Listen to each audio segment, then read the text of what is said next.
Hi everyone, comic book reviewer here. This time reviewing on the 2008 Disney film Tinkerbell.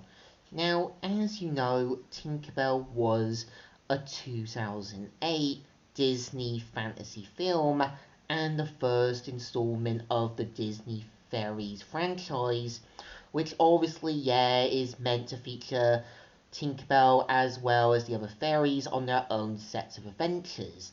I think it's interesting how Tinkerbell in this one is meant to be like her origin, how she came to be, how she was meant to kind of help the other fairies. I know originally Brittany Murphy was going to be the voice for Tinkerbell, but eventually went to Mae Whitman. And I think after hearing Mae Whitman's voices in other stuff, I think it was the right fit because I think after hearing Brittany Murphy in King of the Hill, I think Mae Whitman sounds a lot like this character still trying to figure things out. So the premise of the film is meant to follow how Tinkerbell is born from the first laugh of a baby and is brought to Pixie Hollow.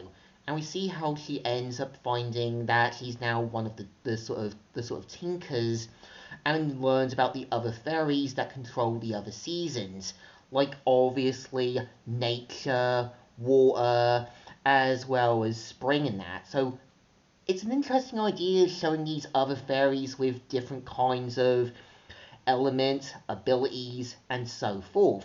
And you actually do see how Tinkerbell has to learn the hard way that, Tinkers don't really go to the mainland, and you do see how Tinkerbell wants to try desperately to try and go to the mainland and tries to find other talents she can be good at.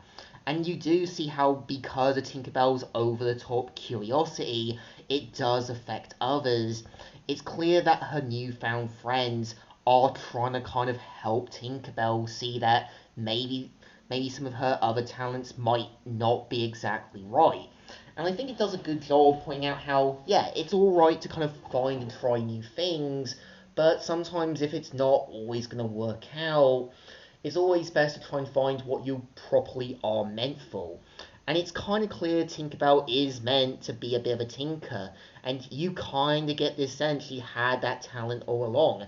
It kind of reminds me of King of the Hill, like Bobby was always meant to be a chef. That literally was meant to be what he was meant for.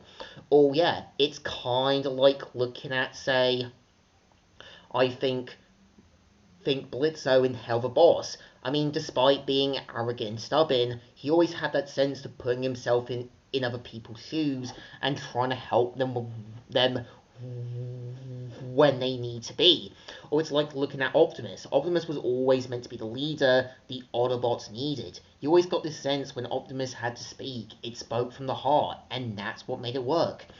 I think it's a shame that people tend to say Mae Whitman is basically typecasted, but I always think there's a difference with some of the characters she plays. Yeah, Tinkerbell is trying to be a character, trying to figure out what she's meant to be.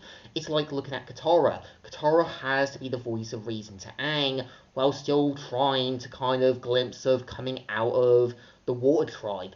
It's like looking at Rose in American Dragon. She learned and saw the errors of the Hunts clan.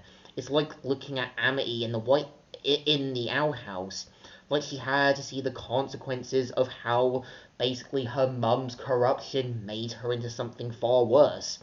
I think it's also kind of like looking at Shawnee in Jungle Book 2. She had to come out of her comfort zone. You get this sense like she has to kind of face her fears and overcome her struggles. I think it's a shame Tinkerbell is a film that is trying to work with a basic storyline. It knows it has to be something interesting, and it does try to give Tinkerbell a bit of a rival. And of course, her voice actress, who's meant to be Vidya, is meant to be Pamela Alden.